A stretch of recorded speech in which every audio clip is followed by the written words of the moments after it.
Panggung sepak bola Indonesia kembali diwarnai drama klasik kursi panas pasca perpisahan dengan Patrick Kluivert. Keputusan PSSI mengakhiri kerjasama dengan legenda Belanda itu menyusul kegagalan di kualifikasi Piala Dunia 2026, sontak membuka lembaran baru perburuan nahkoda Timnas Garuda. Federasi kini dituntut untuk memilih sosok yang tak hanya mampu mendongkrak prestasi, tetapi juga memahami kompleksitas kultur sepak bola tanah air, serta mampu memaksimalkan potensi pemain naturalisasi berdarah Belanya.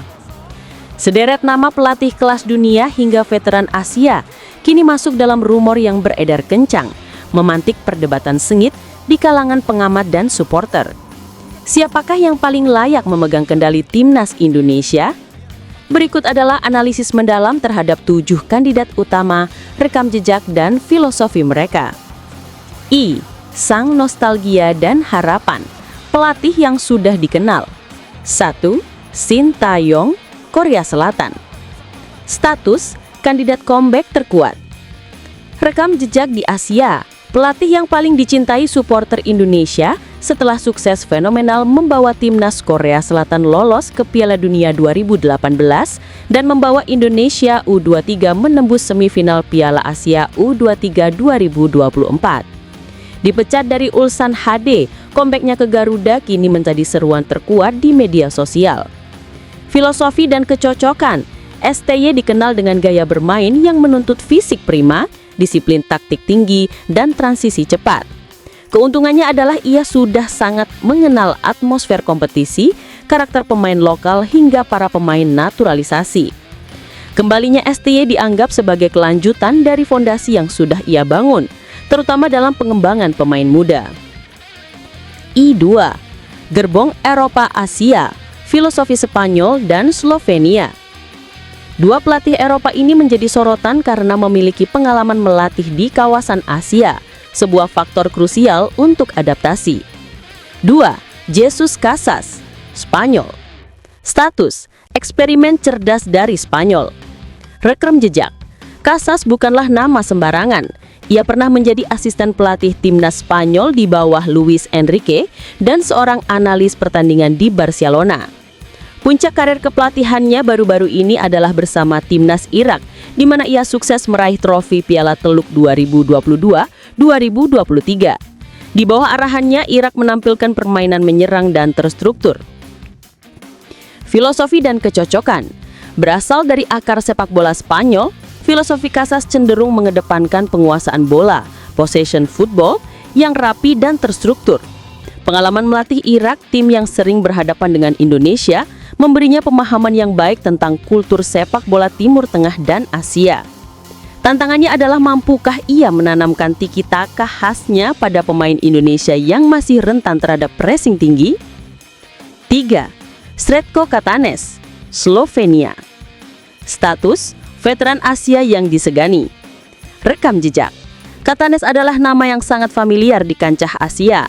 Sebelum melatih Uzbekistan 2021-2025, ia sukses menukangi Irak 2018-2021. Keberhasilannya membawa Slovenia lolos ke Piala Eropa 2000 dan Piala Dunia 2002 menjadi bukti kaliber kepelatihannya di level tim nasional.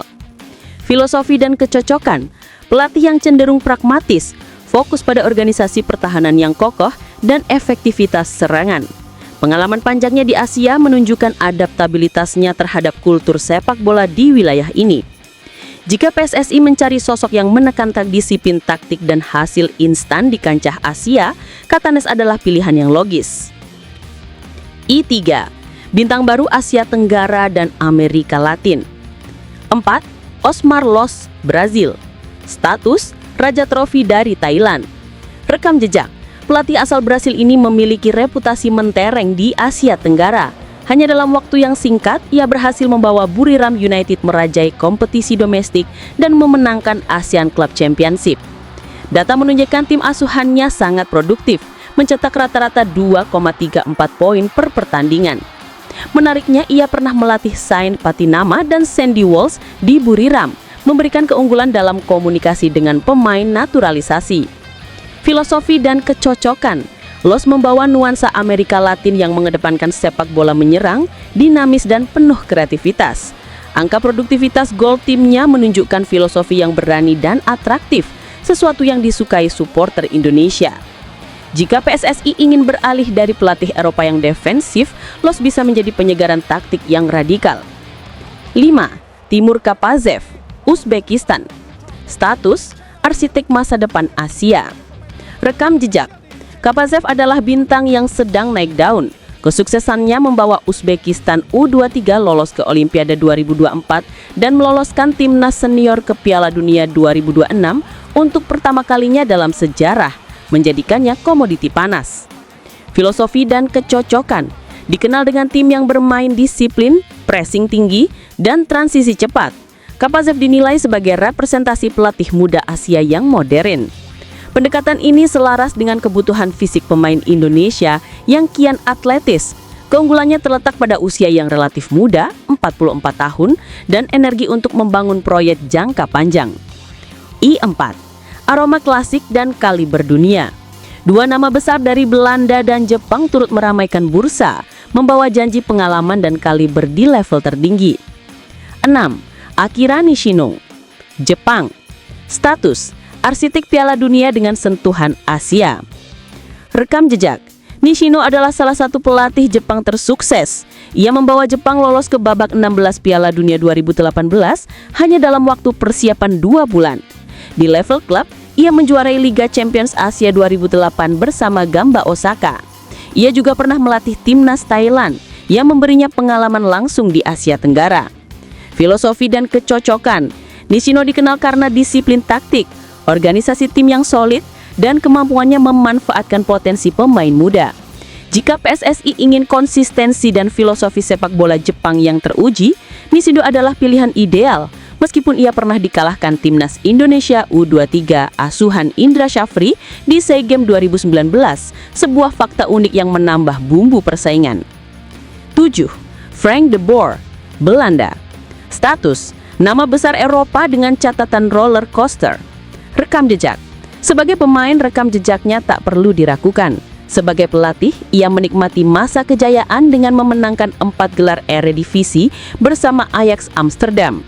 Namun ia memiliki catatan minor di klub-klub lain seperti Inter Milan dan Crystal Palace dengan masa jabatan yang sangat singkat.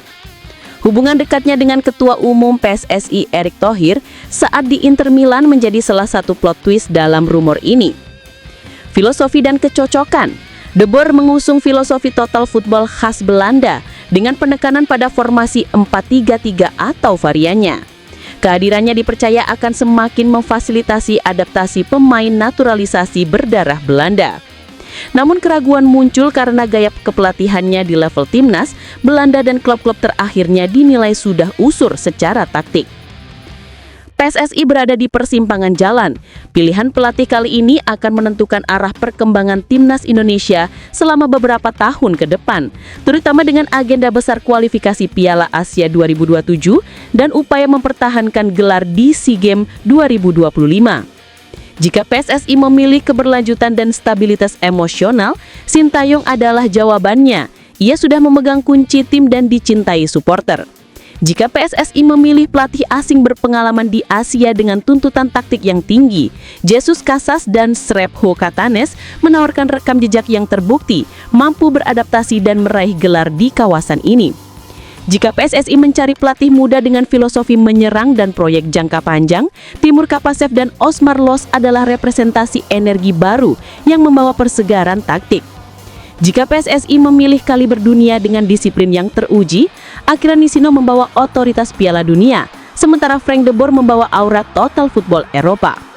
Saat ini, bola panas ada di tangan PSSI. Rapat komite eksekutif yang akan segera digelar diharapkan menghasilkan keputusan yang bukan hanya memuaskan hasrat supporter, tetapi juga yang paling strategis untuk membawa timnas Indonesia terbang lebih tinggi.